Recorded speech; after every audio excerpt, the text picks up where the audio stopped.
Добра вечер, почитувани пријатели, почитувани присутни. Денес, како председател на Комисијата за земјоделство, шумарство и водостопанство, но и како модератор, имам чест да ве поздравам и да ја отворам денешната дебата, што е насловена како "Не ветено, а остварено, села без земјоделци". Единствено нешто што оваа влада не вети, а оствари, тоа е празнење на македонските села. Што всушност се случува во изминатите 9 години?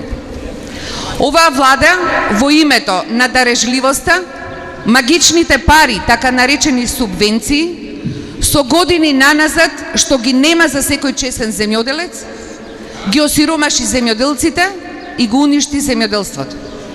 Си поигра со оние што сочинуваат 43% од македонското население. Затоа сме денес тука да го изразиме нашето незадоволство и да кажеме дека земјоделците не се и не смеат да бидат искористувани како гласачка машина за одржување на оваа власт. За сметка на големото подлажување со пари, оваа влада создаде огромен социјален проблем во општеството. Таа систематски го уништи земјоделството. Како тоа го направи? Прво, законите што се правила на работење на секоја во секоја политика се носени на брзина, често се изменувани и дополнувани, а голем дел од нив и не се применувани. По автоматизам се превземени од европските директиви, не водејќи сметка, односно не правејќи анализа за специфичните македонски состојби и заради тоа тие не се до крај одржливи.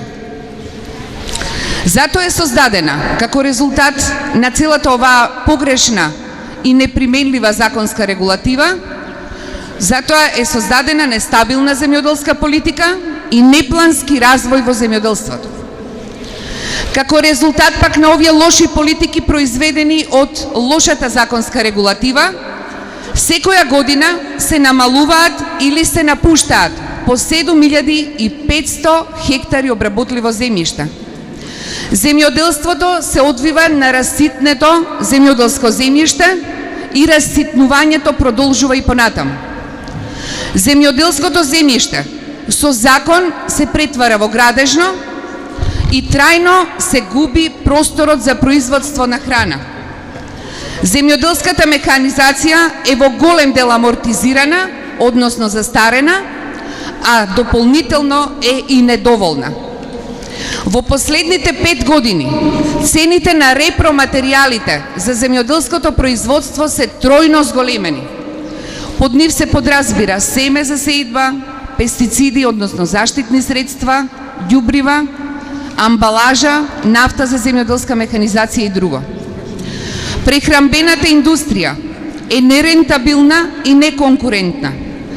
Во неа учествуваат само 40 прехранбени капацитети од агроиндустријскиот сектор, чија искористеност е 30 до 50% и се соочуваат со силна увозна конкуренција. Земјоделско прехранбениот сектор има најмали инвестиции во споредба со соседството, а и во споредба со останатите сектори во државата. Во вакви услови се создава неконкурентен и неорганизиран пазар на земјоделски производи. Високите трошоци на производство и слабиот квалитет создаваат неконкурентен македонски производ. Тоа значи дека земјоделците скапо произведуваат, а ефтино продаваат или воопшто не успеваат да го продадат својот производ. Затоа увозот на храна е повеќе од двојно поголем од извозот, што значи дека увезуваме двојно повеќе храна од што извезуваме. Овие создадени состојби во земјоделството, предизвикани од погрешните законски политики или земјоделски политики и предизвикани од оваа влада, доведоа до осиромашување на вистинските земјоделци, а богатење на урбаните бизнисмени, луѓе кои се лојални партиски војници и затоа треба да бидат наградени. Создадоа села без развој и иднина. Ги иселија младите од своите огништа во потрага по екзистенција. Создадоа армија, купени души, со магијата наречена субвенции, од кои тие и нивните семејства стана потполно или сосема зависни. Ова се генерално во оквирот на пошироката рамка состојбите во земјоделството предизвикани од лошите политики и последиците што оваа влада ги предизвика. Јас тука со мојата дискусија би застанала и би се вклучила доколку има интерес понатаму за дискусија. И сега од моите соговорници на оваа тема денеска ќе го најавам Николче Бошевски, председател на Синдикатот на земјоделци СПАС, и тој ќе зборува за состојбите на нашите земјоделци во државата. Повели, Николче. Добар ден.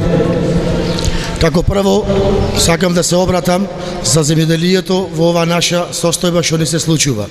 Ова што следиме позади нас, што е власта, таја ни обеќаше за земјоделието, се чукаше по гради и кажуваше дека земјоделието ќе биде многу напредно. Но тоа не испадна, само земјоделието е на книга, а остварено не е. Еве сега сакам да набројам неколку точки. Прибидејќи жетвата сега ни стигнува за 10 на 15 дена, за жетвата немаме никој ни за откуп, ни за цена. Цената ни ја гарантираат, никако не можеме да се свестиме, никако ни ја гарантираат. Значи, како што сака власта со млинарите, така ни ја диктатираат цената. Прошлата година, 2014 година, комбајте лежеа една недела, прибидејќи житото беше во фаза на жетва, но цена немаше и житото стоеше на полето, дури да се оформи цена. Тука можеме да зборуваме и за тутунот. Тутунот беше многу пониска цена откупен. Многу имаше гужви иако направи владата термин, но тој термин уопшто не му влијаеше. Прибидејќи сите земјоделци, сите тутунопроизводители беа многу беа оштетени и многу беа подценети во откупот на тутунот. Субвенцијата што ни ја ветува владата, таја веќе ни одзеде во старто на самиот откуп на тутунот.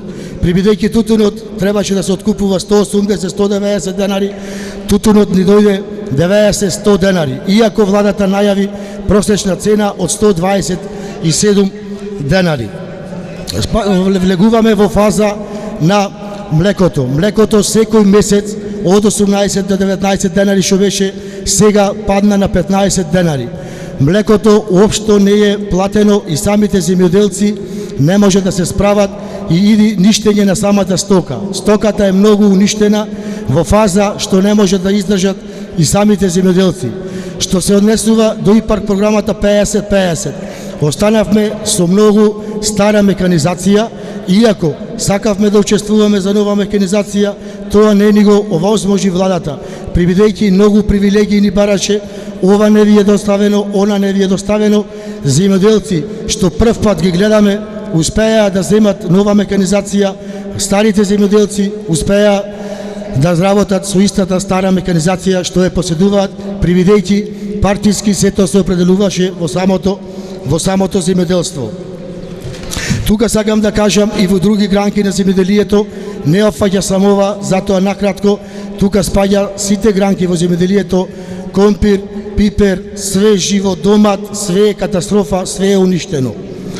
Прибидејќи доаѓам од Пелагонискиот крај, од Новаци, општина Новаци, Битола, со поплавите беа катастрофа, прибидејќи ништо немаја очистено од канали страна.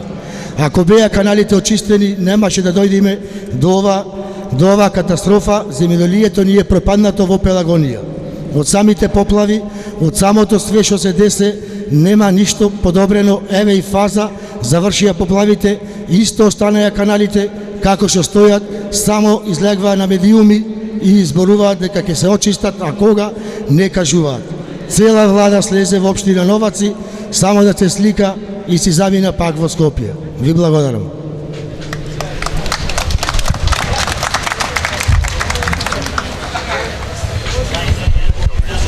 Ти благодарам, Николче. Следниот дискутант ни доаѓа од образованието и науката.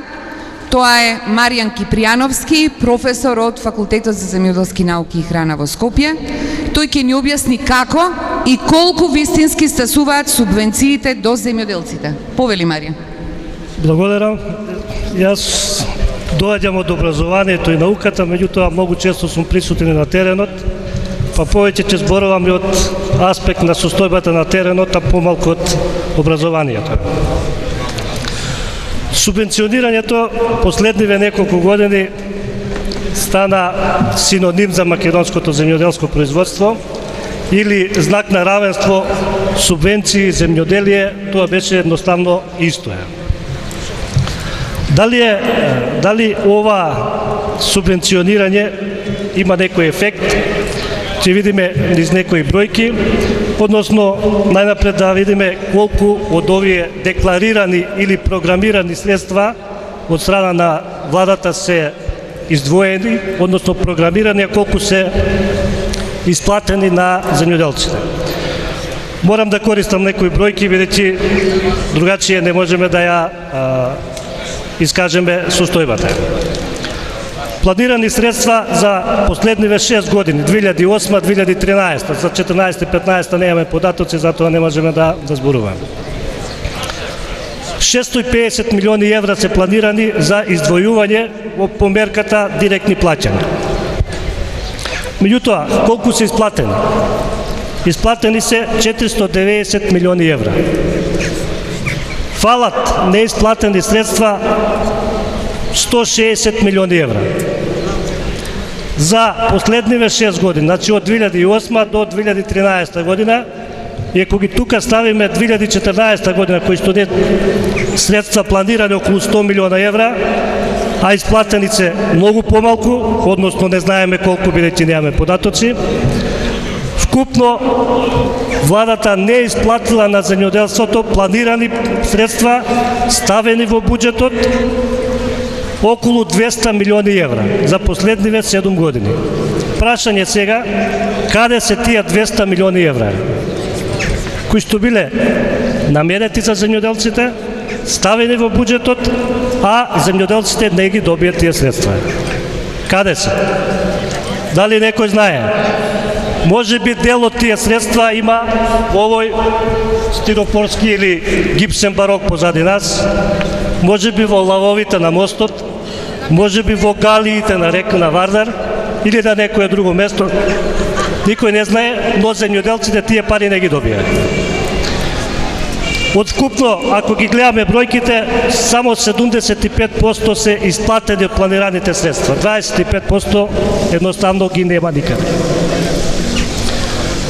Дека е тоа така, зборува и уште еден податок, односно, ако ја погледнеме програмата за 2015 година,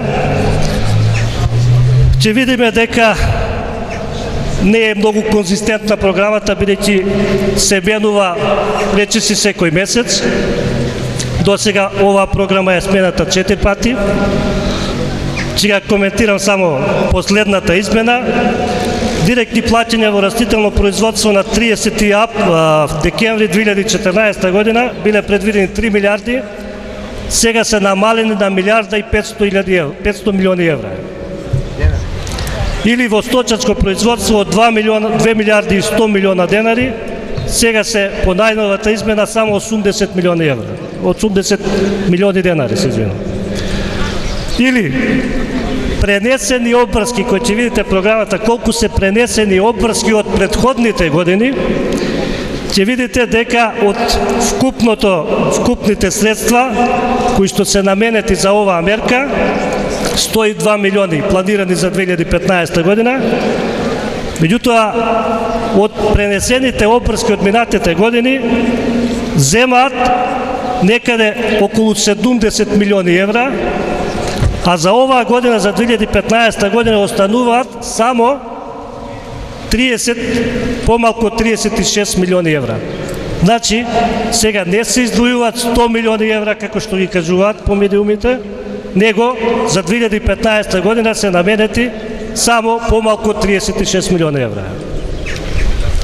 Тоа е состојбата со ова субвенциите предвидени во програмите.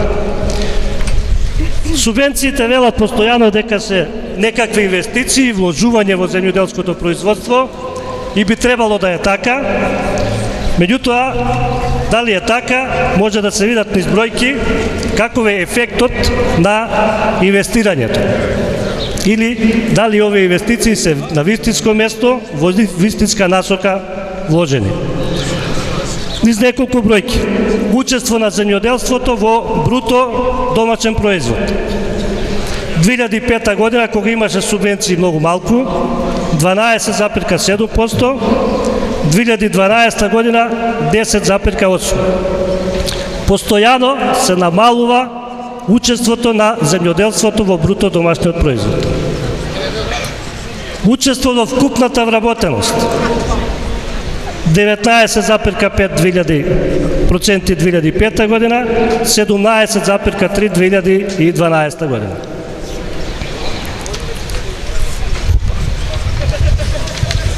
Колку се ефикасни субвенциите, исто така може да се види низ бројки, односно извозот, ама и увозот на земјоделско прехранбените производи. Минатата година многу пати се фалеа по медиумите дека постигнавме историски извоз, вредност на извоз на земјоделско прехранбени производи. Па стигнаа некаде до 500 милиони евра. И тоа е така. Меѓутоа, никој досега не ја кажа бројката на увоз на земјоделско прехранбени производи. На никој не му одговара и затоа не ја кажува. Историски е и увозот, вредноста на увозот на земјоделско прехранбени производи. Односно, стигна бројка од 654 милиони евра. Или, ако ги споредиме како репер бројките, годините 2005 кога имаше малку субвенции, и 2013 покриеноста на увозот со извозот 81% покриеност на увоз со извоз. 2006 година 87% покриеност.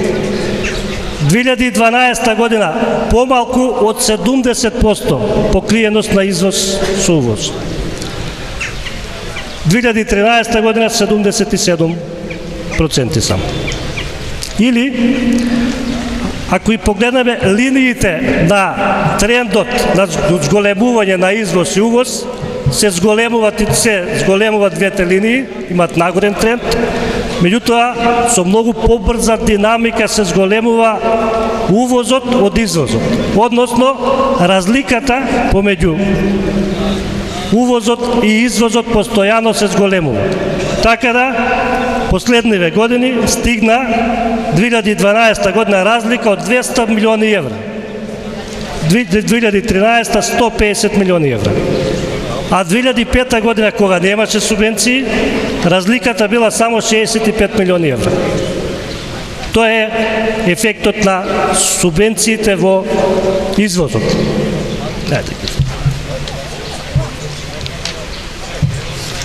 Структурата на земјоделското земјиште, познато е, кажа председателката, се намалува постојано обработливото земјоделско земјиште. Од 526.000 хектари 2007 до 509.000 хектари 2013 година. Нема 18.000 хектари плодно земјоделско земјиште. Производството на поедини култури, само низ неколку бројки.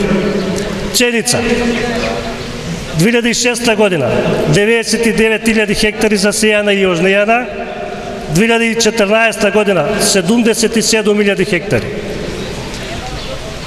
Производство 293.000 тони 2006, 288.000 тони 2014 година. Сончоглед нема, производството го замреа, шеќерна репа. Исто така се зголемува во овој дел од полјоделските култури, се зголемува само производството на тутун и производството на ориз. Кај сите други култури производството или стагнира или се намалува. Градинарските култури, познати наши домати, пиперки, краставици, бостан, производството или стагнира, или има некоја права линија. Домати 5,6 илјади хектари 2006, 5,7 2014. Нема зголемување. Производство на бостан, да кажеме, 130.000 тони, 136.000 2014. Минимално зголемување.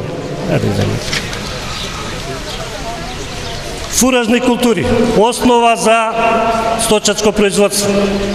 Ако нема фураж, нема стока. Луцерка, 18.000 хектари 2016 година, 19 2014 година. Зголемување многу мало. Производство исто така мало зголемување. Лозатско производство 2005 година 26.000 хектари, 2012 21 спаѓа, сега малку се зголемува до 2023.000 хектари. Производството има некоја рамна линија, односно се движи просечно некои 250.000 тони годишно производство на грозје. Површина под овошни насади од 2003 година 16.000 хектари, паѓа до 13.000 хектари 2012, сега почна да се качува и стига некаде до 15.000 хектари. Производството на овошје, разни видови овошје, има некоја линија тренд на опаѓање, односно се движи просечно околу 200.000 тони годишно производство, но нема некоја линија на знатно забележително зголемување.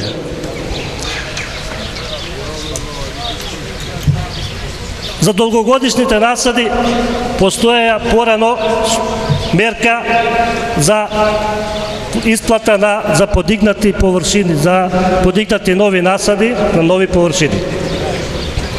Меѓутоа, во последниве 2 години оваа мерка ја тргна и ја стави во мерката за рурален развој, како инвестиција за подигање на насади. Меѓутоа, за оваа намена, овие 3 години се планирани само средства во вкупно 92 милиони денари, односно 1,5 милиони евра, кои што се доволни за подигање просечно годишно околу 100 хектари нови насади. Само за природна обнова на постоечките насади, околу 4% годишно, потребно е да се исплаќа, да се подигат околу 1500 хектари нови насади, а пари има предвидено само за 100 хектари. Кој ќе ги земе тие пари за 100 хектари? Нема за сите. Во однос на сточарското производство, исто така катастрофална состојба. Уште полоша во однос на растителното производство. Во однос на 2007 година, бројот на овци намален минус 85.000 грла, кози минус 51.000 грла, говеда минус 15.000, свињи минус 87, живина минус 62.000, коњи минус 10.000 грла. Во сите области се намалува бројката на домашни животни. Во сите. Во однос на ветеринарството, колапс на системот за здравствена заштита на животните. Па затоа има загрозување на здравјето на граѓаните поради болести кои потекнуваат или се пренесуваат од животните. За доцнета или никаква се уште исплата на сточарите за одземените животни. Минатата година знаеме каква беше состојбата. Финансиски колапс на сите субјекти во ветеринарното производство. Колапс на системот за идентификација и регистрација на животните. во однос на безбедност на храна, изгубени дозволи за извоз во Европска унија на кладници. 2006 година постоја 7 кладници кои што биле лиценцирани за извоз во Европска унија, сега се само 4. 3 ги снема. Наместо да го зголемуваме бројот и да извезуваме повеќе, ние со ова го губиме постоечките и кои што постоеле со децении. Поради тоа загрозен извоз на јагнешкото месо, кој што е единствен поголем дел за извоз на сточарските производи. Мора овде да кажам, кога зборуваме за субвенциите, ќе цитирам само 2 члена од Законот за земјоделство и рурален развој, кој што е основен закон за Министерството за земјоделство. Министерот објавува годишен земјоделски извештај. Годишниот извештај се објавува еднаш во годината на веб сајтот на Министерството, но не подоцна од 30 септември, во тековната за претходната година. Знаете за која година е последен извештајот? 2012 година. 2 години веќе немаме извештај. Зошто немаме извештај? Веројатно нема што да се каже. Во однос на исплата на директните плаќања, односно субвенциите, и тука постои стриктно одреден член во законот. Исплатите се вршат директно на земјоделски стопанства во тековната производна година или во случај на недостиг на финансиски средства или порано поради продолжено трајање на административни постапки, најдоцна до 30 јуни следната календарска година. 2014 заврши одамна, 2015 ве половина, постојат уште 20 дена за законски утврдениот рок за исплата на субвенциите за 2014 година. Ама не се исплатени ниту половина од предвидените 100 милиона. Кога ќе стигнат да ги исплатат и дали ќе ги исплатат? И ако видиме во програмите за 2015 година, наменети се средства за исплата од 2012, 2013, па некаде и во некои ставки 2011 година. По кој закон се исплаќаат тие средства, не знам.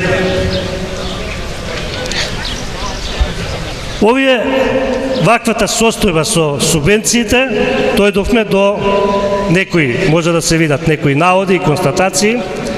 Нема дефинирани мерливи индикатори во програмата за следливост на ефектите од субвенциите. Програмата за финансиска подршка не се изготвува врз основа на стратешките насоки за развој на земјоделството. Директните субвенции во голем обем представуваат социјална мерка, нема развојна компонента.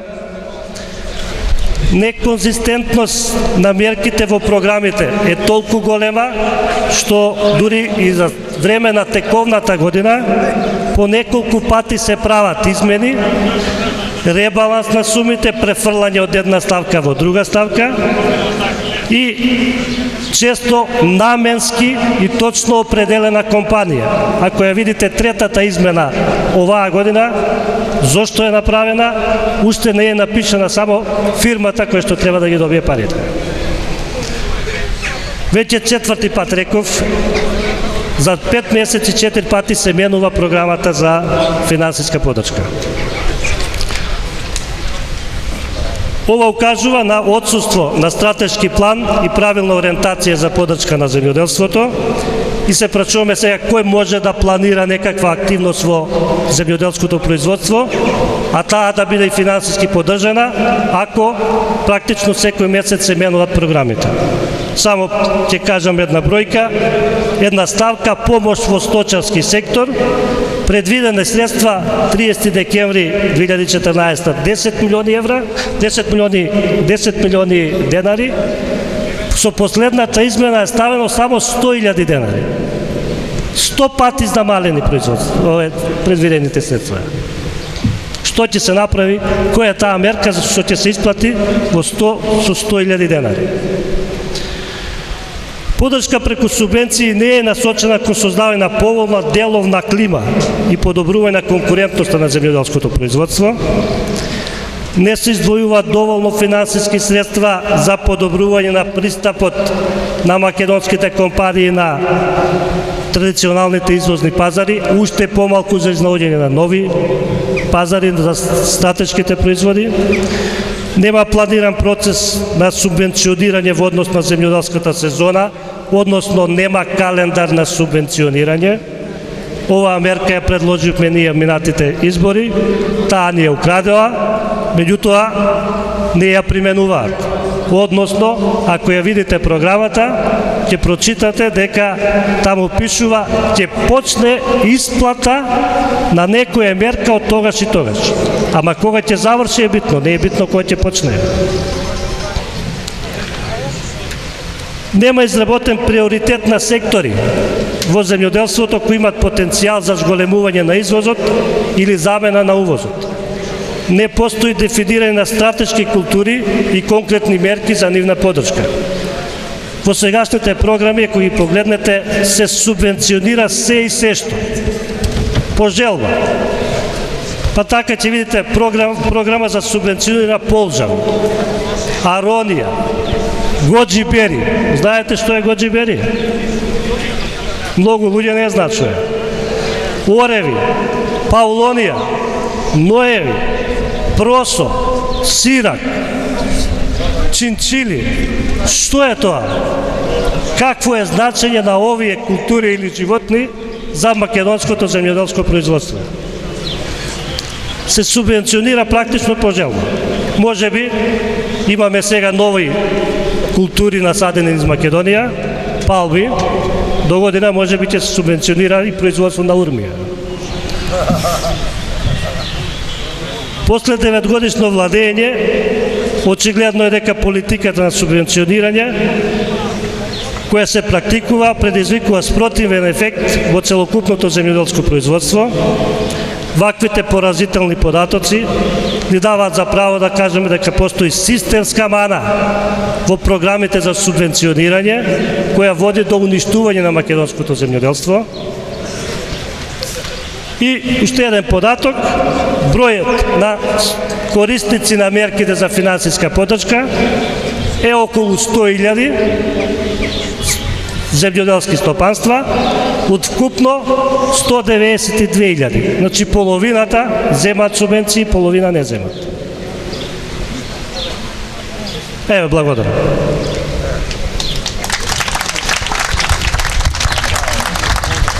Благодарам, Маријан. Очигледно несистематскиот развој на земјоделството и немање план и стратегија во земјоделството се со цел она што се ветува да не се оствари заради политички цели на оваа власт, донесе до многу влошена состојба во земјоделството во сите сектори и при сите типови на производство.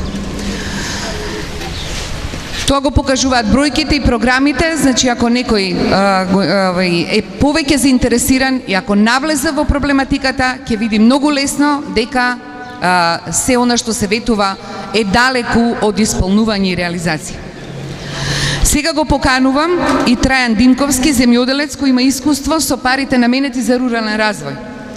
Тоа е дел од земјоделските политики каде државата планира средства за развој на македонските села.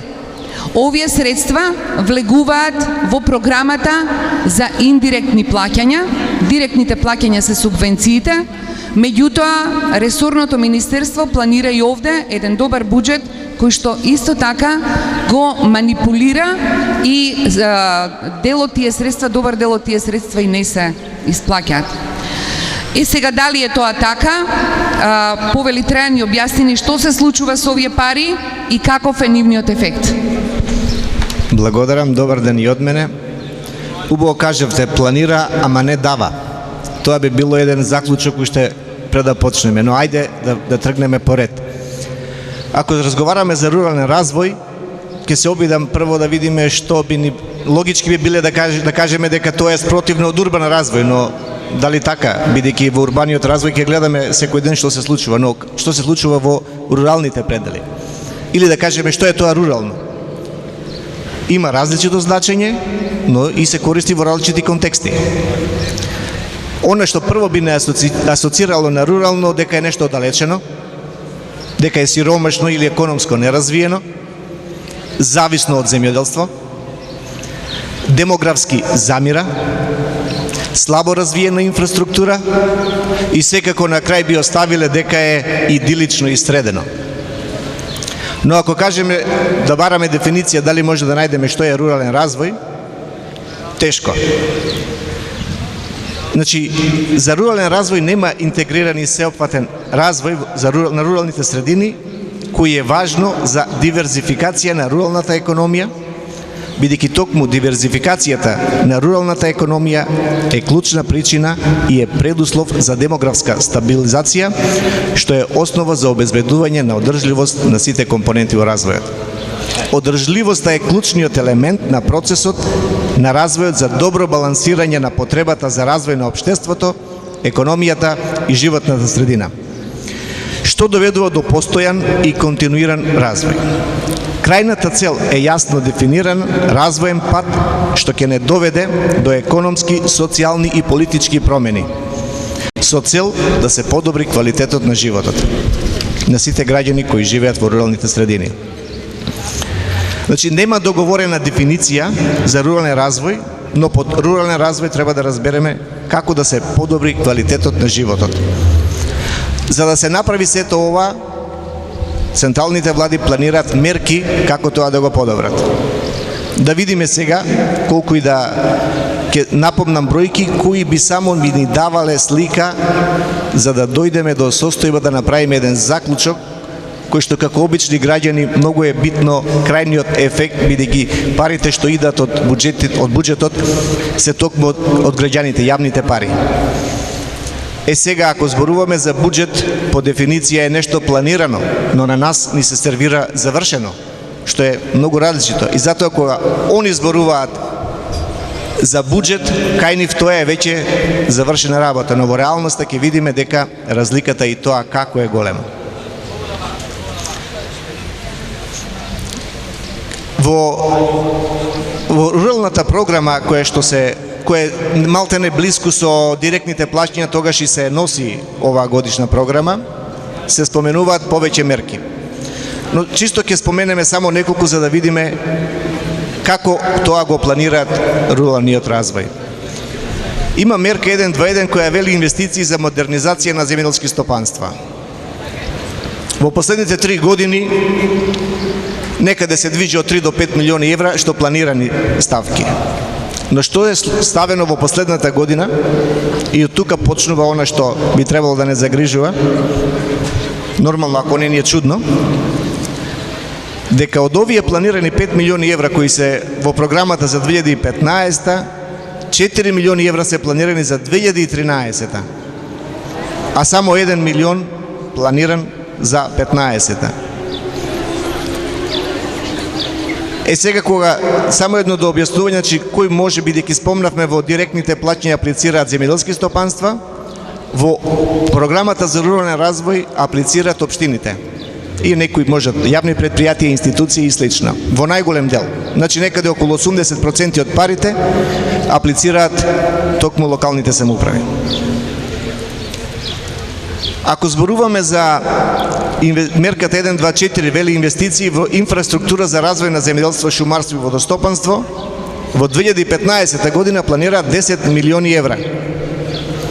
И тоа е добро, ако не знаеме дека 9,3 милиони евра се за 2013 година. Значи, само 700.000 евра име во план, а тоа е под знак прашање, дали уопште ќе се дадат. Пред 4 години органското производство е ставено во програмата за рурален развој.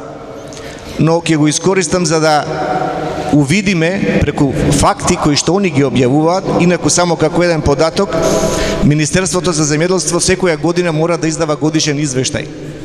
Но за жал, задните 2 години, значи 13 и 14, нема издадено годишен извештај, каде што добар дел од фактите би ги имале. За органското производство планирани се во 2012 130 милиони денари, во 13-та 67, па 14-та 88 и веќе 2015 паѓаат на 43 милиони денари.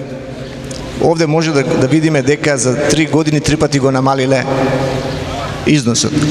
Но во едно истражување правено за исплатените субвенции во 2012 до јуни, увидено е дека само од планираните 130 милиони денари, само 18 милиони денари се исплатени. Тоа е исто така еден голем показател дека субвенциите се повеќе за сликање отколку за работење. Сега кога овие мерки ги спомнувам бидејќи носат поголеми суми од 2, 3, 5 и 10 милиони евра и затоа се интересни, сега овие ги издвоив 321, 322 и 323 кои се малте неповрзани со тоа да локалната самоуправа аплицираат и се однесуваат на подобрување на квалитет на животна средина, обнова и развој на села, зачувување на традиции. И ако погледнеме како одат работиве според планираниот износ, ја ќе направам еден заклучок само, за да не одам повторно да ги читам, бидејќи од вкупно од сите овие имаат планирано за 3 мерки 10,2 милиони евра. Од овие 10 милиони евра, 8 им се планирани за 2013 година, а остатокот, барем како што стои во програмата, вели, остатокот од средствата ќе се користи како национално кофинансирање кон средствата од првата компонента подобрување и развој на рурална инфраструктура од ИПА структурните фондови. За тоа ќе се зборува подоцна и ќе се дообјасни. Од ова што може да заклучиме околу целата програма, која што е програмата за рурален развој, планирана, вкупна за ова година име 31 милион евра, од кои за 25 милиони аплицираат локалните самоуправи, а остатокот земјоделци и други институции. Но ајде да го сумираме уште еднаш, за клучните ставки во инфраструктура, кои што, пак ќе кажем, аплицираат локалните самоуправи, од планираните 25 милиони евра, 20,5 се за 2013. Сега доаѓаме до клучното неаме за лепа, купуваме за чоколадо. Кој овдека го добива чоколадото? Ако знаеме дека во субвенциите се исплаќаат на земјоделското стопанство, овдека не е случајот, бидејќи фирмата аплицира на проект, го добива тендерот и го гради патот. Што значи дека влегува со инвестиции, а чека 2 години најмалку, барем според ова што го има, да ги добие парите. Сега веќе гледаме во каква состојба се тие и дори сега почнуваат да зборуваат за некакви, се појавуваат по комори и слично. Ако може да го видиме овој ланец од 2 години, ако сега кажевме 20 за 2013, што е со 2014, значи имаме уште минимум 20 милиони евра. Што значи ова? Владава во програмата само за рурален развој веќе 2 буџети ги изела на зелено, што велиме. Значи, тие ги финансирал приватниот сектор, ако воопшто е изградено, барем според ова што го има, а остатокот останува да се чека, кој ќе дочека, тоа е големо прашање. Еве, благодарам од мене.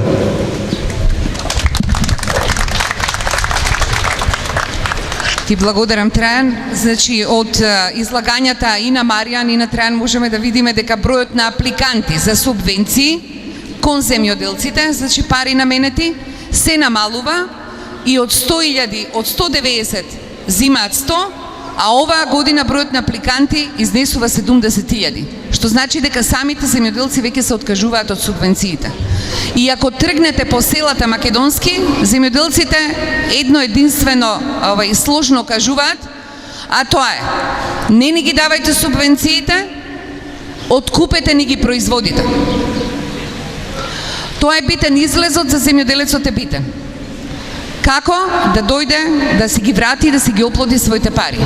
Во руралниот развој можеме да видиме исто, дека истата манипулација со средствата за рурален развој за општините, односно за македонските села и за општините се случува. Затоа многу македонски села се уште се останати во својот развој, статус кво се, затоа не се развиваат затоа уште се гази по калливи патишта и условите за нормален, современ живот во македонските села не се остварени. Една од причините за тоа зошто младите си одат од македонските села се и основните екзистенцијални проблеми што не им се решени. Тука би застанала и сега би го најавила следниот дискутант и последен. Тоа е Лидија Димова. Денеска ни е дојдена како председател на Комисијата за европски прашања и таа ќе ни објасни каква е состојбата со парите што Македонија може да ги користи од европските фондови, значи од Европската унија за развој на земјоделството. Но дали ги користи и како ги користи? Повели Лидија. Благодарам, добро вечер и од мене. Значи, ако мислевте дека слушнавте лоши вести за земјоделството во Македонија од буџетски средства, веројатно не сте ја слушнале приказната со европските пари. Намалувањето на бројот на апликациите е истота приказна и во делот на европските пари. Ево, например, од повиците за кои што знаеме, без тие што не се објавени, на првиот повик во 2009 година се пријавиле 133, имало 133 апликации. Во 2010 бројот се намалува на 112. Во 2011 бројот се намалува на 74. Вториот повик во 2011 бројот се намалува на 60. Во третиот повик 2011 малку имаме покачување на 92 апликации и во првиот повик 2012 повторно бројот опаѓа на 65 апликации. Значи уопште нема заинтересираност кај земјоделците за искористување на овие пари. И сега, кога зборуваме за европските пари, има неколку работи за кои што мора да водиме сметка. Што се тие малку поразлични од домашните пари? Па има неколку работи по што се разликуваат. Прво, дека станува збор за пари кои што државата ги добива како грант. Значи, грант значи дека тие пари не треба да ги враќаме. Значи, не ги задолжуваме нашите деца и внуци и правнуци да ги враќаат парите, туку Европска унија не ги дава тие пари за да ни помогне да станеме членка на Европска унија побрзо и да го усогласиме нашето земјоделство што е можно поскоро. Друга карактеристика е моментот на кофинансирањето. Значи, сите пари од Европска унија што ги добиваме имаат кофинансирање. Тоа значи дека ни ви дават вас пари за кои што вие не треба да ги вратите, ама во случајот кај земјоделството 25% фактички е кофинансирање од домашниот буџет. Оние што ги спомна Трајан, кои што реално никогаш нема да ги видиме, се кофинансирањето што владата знае дека никогаш не треба да го даде. Трета карактеристика е правилото N+3.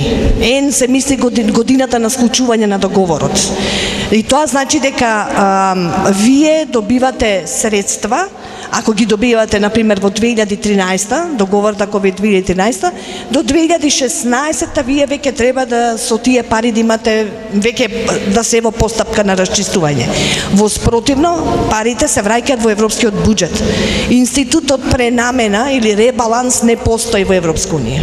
Мислам, постои, меѓутоа толку е комплициран што подобро уопште да не постои. Од таа гледна точка мора да имате исклучително висок административен капацитет за да можете да ги искористите овие пари. И последната карактеристика на европските пари е тоа дека тие се наменски. Не може да имате пренамена и секогаш намената е врзана со реформите, значи се и реформски.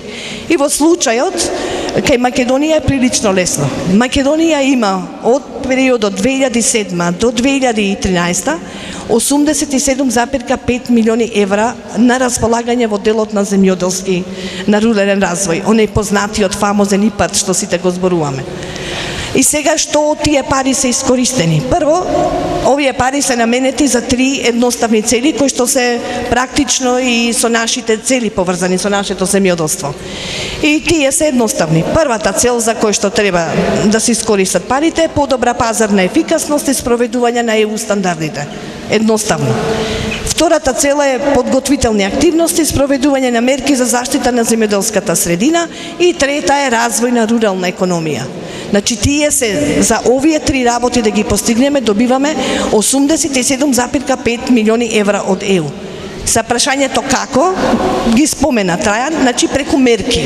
Има мерки за кои што треба ние да се акредитираме пред се, значи администрацијата треба да се акредитира и да можеме да ги спроведуваме тие мерки. Од сите возможни мерки што ни се на располагање, Македонија е акредитирана само за 3 мерки, а во тек е акредитација на уште 4 мерки, нема да ви ги кажувам кои се, меѓутоа и за ова се доделени средства за да можеме побрзо да акредитираме.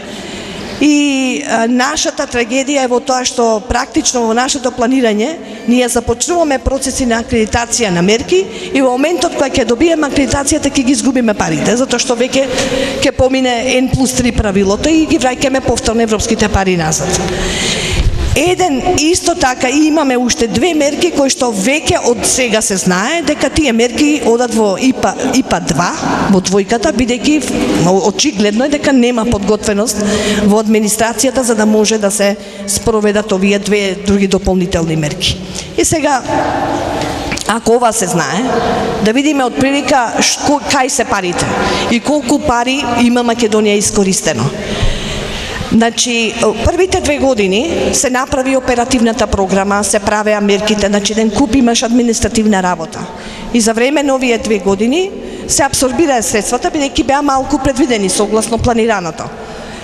И се направи така наречената оперативна програма, која е чисто информативно, е еден документ кој што е околу 750 страници, во кој што има се, значи од 2007 до 2013, во овој документ ги има буквално за што се наменети пари, за што ќе се трошат се до последниот, до 2013. Овој документ, обемен документ, до ден денеска не е преведен. Значи, за влада која милионски суми дава на превод на книги, да не преведе суштински документ на кој што им треба на земјоделци за да ги повлечат парите е малку несватливо. Значи, првите 2 години од кога го направи оперативната програма и сега веќе кога се очекуваше дека Македонија веќе е подготвена и ќе почне абсорбцијата на средствата, ние имаме тренд на губење на парите. И од ИПА 2009 е првото губење на парите. Се губаат 7,4 милиона евра. За другата година да се изгубат 11,5 милиона евра.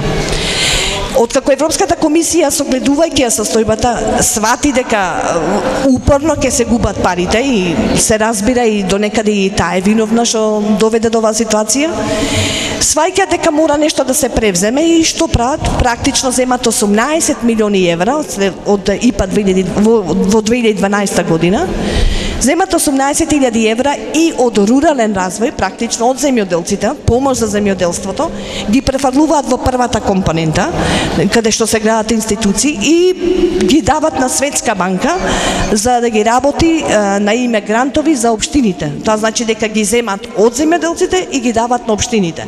Тоа се 18 милиони евра. Згора на тоа, дел од мерките кои што веќе знаеме дека се префрлени во ИПА двојката и дел од тие кои што знаеме дека за акредитирањето нема да може да се повлечат, ќе се изгубени средства во износ од 14 милиони евра и тие ќе бидат вратени.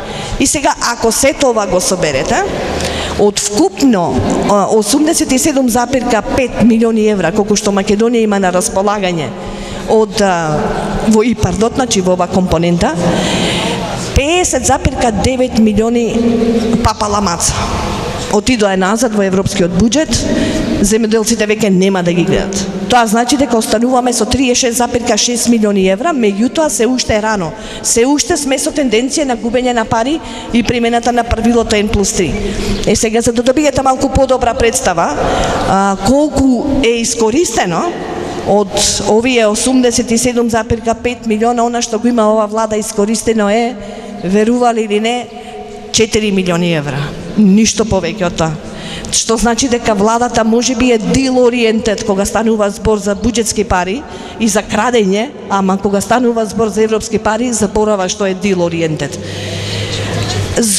Има и една друга работа. Владата многу често излегуваат овие во последно време со доаѓањето на ИПА двојката и се фалат дека и во ИПА 2 во делот на земјоделие има 20 милиони плюс пари. Тоа е точно. Значи во ИПА двојката средствата наменети за земјоделството се 106 милиона. Меѓутоа со ваков учинок тога се прашувам кој треба да се радува. Едно е сигурно дека ќе се радува само Брисел, зашто парите повторно ќе се враќаат во буџет. Ми благодарам.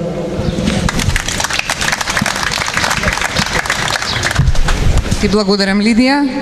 Очигледно, земјоделството е област каде што имаме најголем трансфер на пари во државата, но и најголем број на гласови.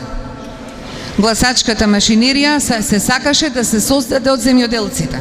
Меѓутоа, земјоделците многу лошо ги почувствува политиките на оваа власт и полека, но сигурно почнуваат да и се спротивставуваат. Од дискусиите можам да заклучам дека во сите сегменти на земјоделските политики состојбите се драстично влошени. Но ние овде што стоиме пред нив, пред овие во зградата позади нас, им порачуваме да не се грижат толку за земјоделците. Зошто колку е нивната грижа поголема, толку се тие посиромашни. Им порачуваме да престанат да си играат со луѓето кои работат тешката и најблагородна работа, а тоа е дека произведуваат храна. Играта е завршена, момци. Доста беше бездушно играње со народот, време е да ја напуштите оваа зграда позади и да заминете. Ви благодарам. Сега, како што е редот на секоја дебата, отварам дискусија. Доколку има некој коментар или прашање, може слободно, тука сме на располагање да поразговараме. Повелете.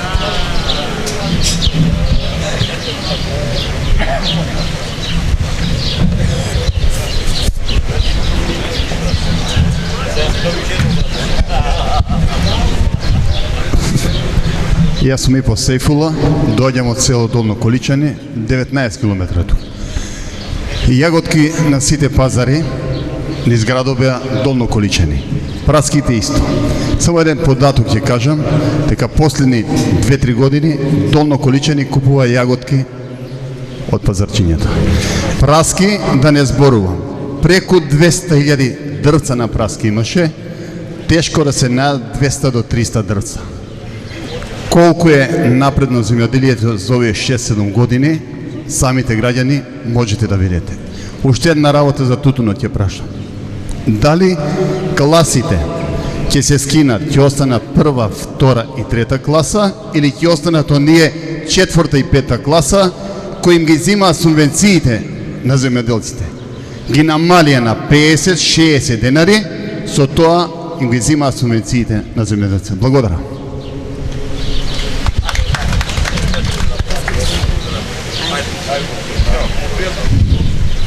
Бидејќи јас сум овоштар по вокација и сум бил многу пати во Долно Количани и ја знам состојбата.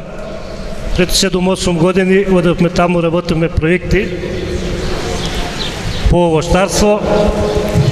Знам дека имаше многу праски, ама сега знам исто така дека нема ништо.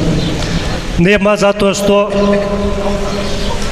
прво нема вода за наводнување, последниве години се исуши од недостиг на вода. Второ, цената беше многу ниска, едноставно на луѓето им беше неисплатливо, нерентабилно за производство. За јагоди исто така. Јагода без вода за наводнување не може сега да се произведе со ваква клима последниве години како што доживуваме измена, не може едноставно без вода за наводнување. Насушна потреба за целокупно земјоделско производство се објекти, системи за наводнување.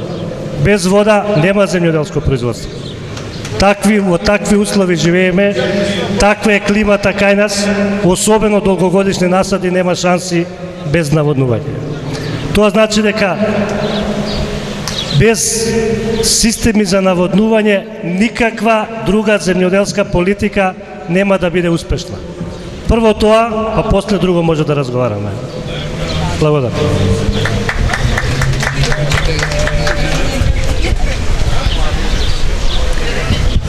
Само околу тутунот да одговорам. Тутунот е стратешка култура во Македонија.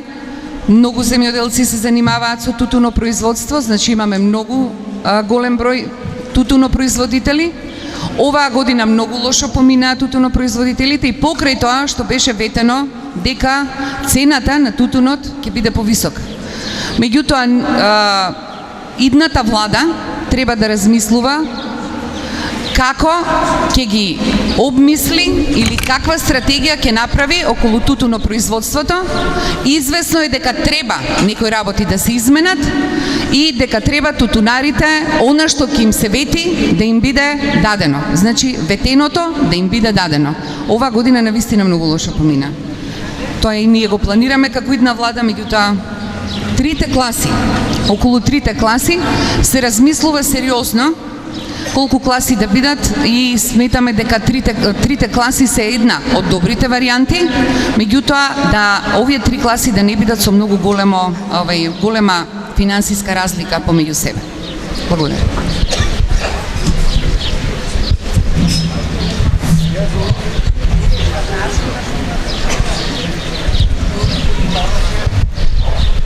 Поздрав до сите, Славица Глигориевска, дипломиран земјоделски инженер, експерт за рурален развој и кредитирање во земјоделие.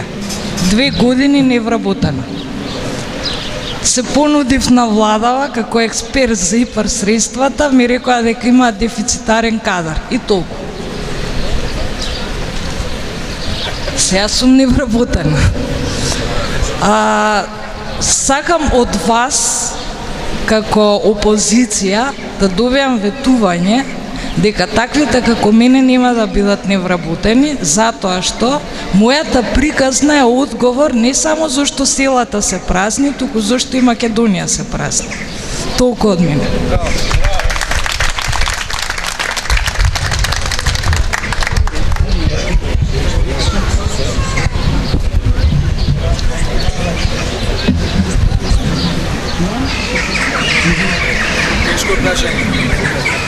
Вие прашавте, ама се надевам дека ќе слушнете што ќе ви кажеме. Да. Македонија има многу умни и многу образувани луѓе.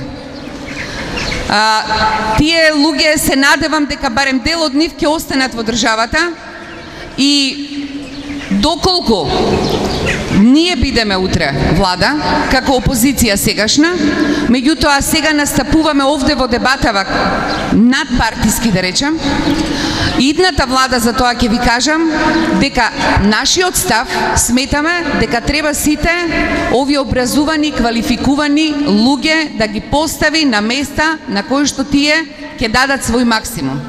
И тоа е принцип на кој што ќе стоиме и ќе се држиме до него.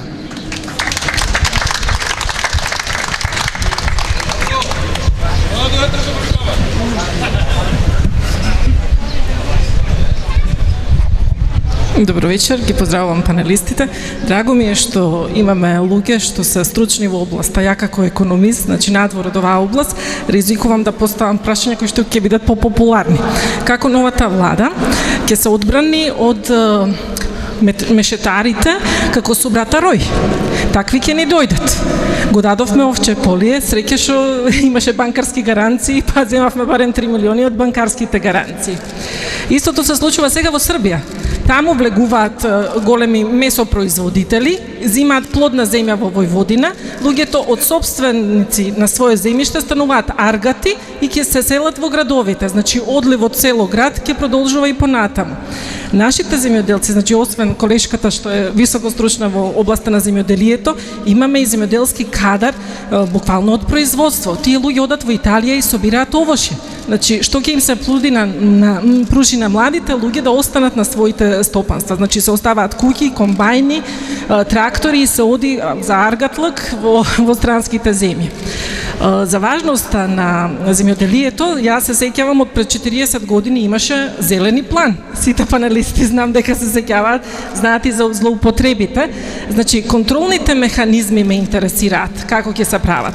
Професорот спомнуваше за културите кои што се субвенционираат.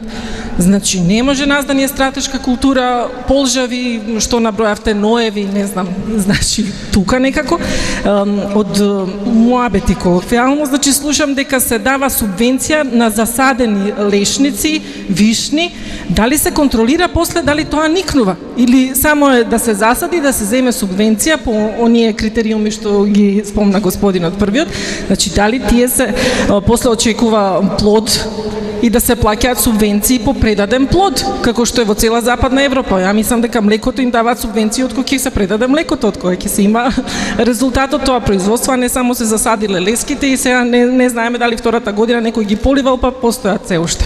Тоа е корпус прашања, лаички поставен, се надевам дека ќе се препознаете некој да ни одговори за тоа. Благодарам. Благодарам за прашањата, изгледа на мене ти се за мене. Што ќе направиме за да ги задржиме младите во земјоделието? Прво, средствата кои се наменети за субвенции ќе ги даваме на вистински земјоделци, на оние кои што сакат да работат. И оние кои што произведуваат храна, а не, беше речено овде, на урбани гастарбајтери, уствари, урбани бизнисмени, како ги викаме се. Дали се контролира она што е посадено? Не. Одговор е не. Послед годините 2008, 2009, 10, 11 се подигнаа многу насади. Голем дел од тие насади се субвенционирани. Особено од јаткастото овошје, кај што спаѓаат лешници, ореви и бадеми. Бидејќи тоа ми е струка, позната ми е работа. Земени се пари, ама сега, јас знам многу такви насади кои што беа тогаш посадени. Сега кој ќе отидам на истите тие ниви да ги видам тие насади, како се развиваат, гледам само пусти ливади. Ништо друго нема. Нема ниту едно дрво, ниту една овошка, за собствениците никој не знае кои се, ги нема. Едноставно, земјата е напуштена и не се знае ниту кој ги земал парите, ниту кој бил газда на нивата. Едноставно, состојбата е сега таква. Ниту еден од тие насади, еве помина 4-5 години, не прородија. Чест на изузетоци, на исклучоци, има и такви, ама огромен дел од тие насади, особено од оваа група на овошје, се пропаднати. Не постојат веќе. И сега, прашање, зошто се дадени парите? Тие пари се наши, државни, ваши, мои, на сите нас. А некој друг ги земал со цел да подигне насади и да произведува овошје. Ама сега од тие насади нема никој, ништо. Што треба да правиме? Да му ги бараме парите? Или да бараме одговорност? Јас сум за одговорност. Не за тој што ги земал парите, ти секој сака да земе, него тој што ги дал. Поголема одговорност е за тој што ги дал парите, без да види, да направи анализа, дали вложените пари ќе вродат со плод, дали подигнатите насади се навистини подигнати, квалитетно подигнати, дали тие насади ќе успеваат, дали ќе дават плодови, дали ќе биде насадот рентабилен понатаму. Не е правена анализа никаква. Реков, давани се пари и се уште за жал, додуче со помал интензитет, се дават за се и сешто. Без анализа, дали културата е стратешка, дали е рентабилна, дали е традиционална, дали имаме технологија за одгледување на насадите и дали и некаде може да се пласира тој производ понатаму. Не е правена анализа и така стихино е правено. Реков во дискусијата, кој сака, подига се, бара субвенции, државата му дава. тој си бара, ама тој што дава е виновен. Зошто дава? Со брата Рој е посебна приказна. Со брата Рој сите ја знаеме приказната. Дадена му е зошто, како, виша политика. Искрено, не ја знам таа политика, не може да дискутирам. Меѓутоа, знам дека е направена огромна штета. Многу често одам на кај нивите, вчера бев, нивите во Џумајлија, пусти, веќе 4 години не се произведува ништо. Ако направиме некоја пресметка, 5000 хектари, 4500 хектари, по 3 тони годишно пченица, 15.000 тони пченица. По 4 години 60.000 тони пченица е изгубено, односно не е произведено, а постои земја за таа работа. Ако таа земја беше дадена на селаните, околните села, кои што сакаа да ја работат, сигурно имавме пченица доволно за наше, за да барем да ги облажиме, да го облажиме увозот на пченица, за да ги задоволиме нашите потреби. Но состојбата не е таква. Многу пати го поставувам прашањата и јас, ова прашање и јас на многу места, меѓутоа одговор вистински никаде јас не добив. Сигурно пред да дојдат вакви инвеститори во нареден период треба длабока анализа. Што тој ќе прави? Има ли тој пари? Што мисли да работи? Дали тоа што мисли да го работи е исплатливо? Ќе има некој бенефит државата од неговото влегување или купување некоја фирма. Вака, искрено кажам, не иде работа. Благодарам. Би сакала јас само мало дополнување да дадам. Зошто младите ни одат? Затоа што овде нема пари. Да произведуваат на сопствените ниви, нема да земат толку колку што ќе земат надвор. Тоа е една работа. Друга работа е нашата стратегија во моментов не е стратегија. Нашите странски инвеститори веројатно не се странски инвеститори, меѓутоа политиките на опозицијата, доколку дојде на власт, ќе бидат систематски, плански и ќе се работи многу тешко, затоа што еве Трајан како дискутант спомна дека веќе се потрошени 2 буџети однапред.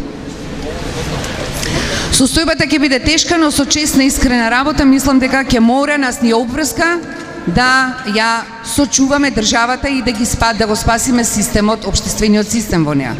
Меѓу другото, тој се е вграден и во областа на земјоделството. Меѓутоа, главните стратегии на Социјалдемократскиот сојуз ќе бидат дека субвенциите ќе бидат поголеми, дека ќе се работи на поголемо производство или зголемување на производството на производи со додадена вредност, а тоа значи на индустријски производи. Ќе се работи многу повеќе на индустриализација во земјоделството, затоа што тоа значи дека ќе се отворат и нови реални работни места, каде што земјоделците ќе можат достоинствено да работат од својот труд, под предпоставка дека индустриализацијата секогаш носи и поголем профит. Токму и затоа, еден од правците во стратегијата е дека треба да се индустриализира што повеќе земјоделството. Тука им се вратите отворени и на странските инвеститори, меѓутоа вистински странски инвеститори, со тоа што предност имаат нашите домашни инвеститори, бидејќи ќе мора да ја закрепнеме и индустријата и воопшто земјоделското производство и земјоделството. Тоа е. Благодарам. Од европска перспектива, владењето на правото мислам дека ќе не спаси од таквите како со брата Рој. Значи, слушнавме од бомбите дека практично своеволието на владата, значи они си прават што сакат, ама ако си придржуваат до законите, не можат луѓето како со брата Рој да влегуваат онака како што влегуваат во Македонија. Од тука, значи, владењето на правото мора да го вратиме во државата, бидејќи очигледно дека го нема веќе.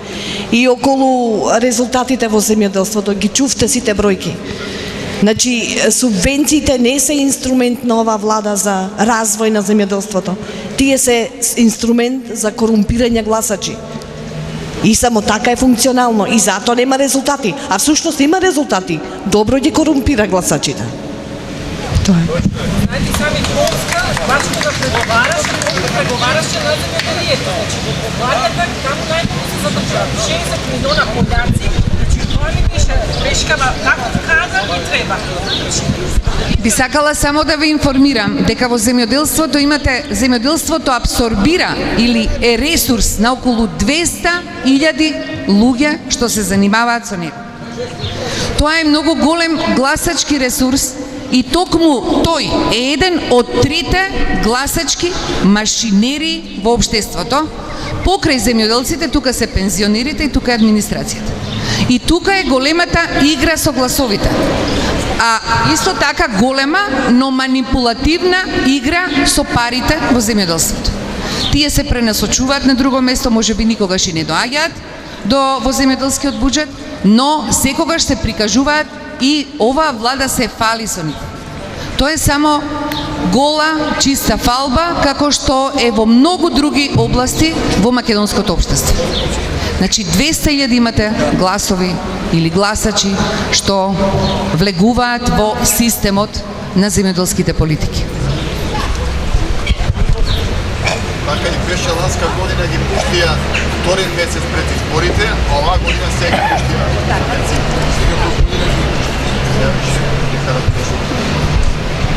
Дали има уште некој дискутант или уште некој прашање? Доколку нема, ви благодариме за присуството. Се надеваме дека бевме интересни, дека ви дадовме убави податоци и се надеваме дека сите од овде ќе излеземе сложни во констатацијата дека за земјоделството се глумат големи пари или има манипулација дека има големи пари, де факто, вистински, во нашата реалност, во земјоделството нема големи пари. Има голема игра за добивање на гласови, што е исклучително нечесно спрема овие луѓе кои што се производители на храна, а храната знаеме дека е нешто основно за сите. Храната е нешто што е благородно, без кое што не можеме. Главниот инстинкт на секој човек е потребата за храна и тука би завршила и би кажала само дека земјоделството е основа, може би не прави големи профити, но е основа во секое општество кое што сака нормално да функционира и нормално да се развива. Благодарам.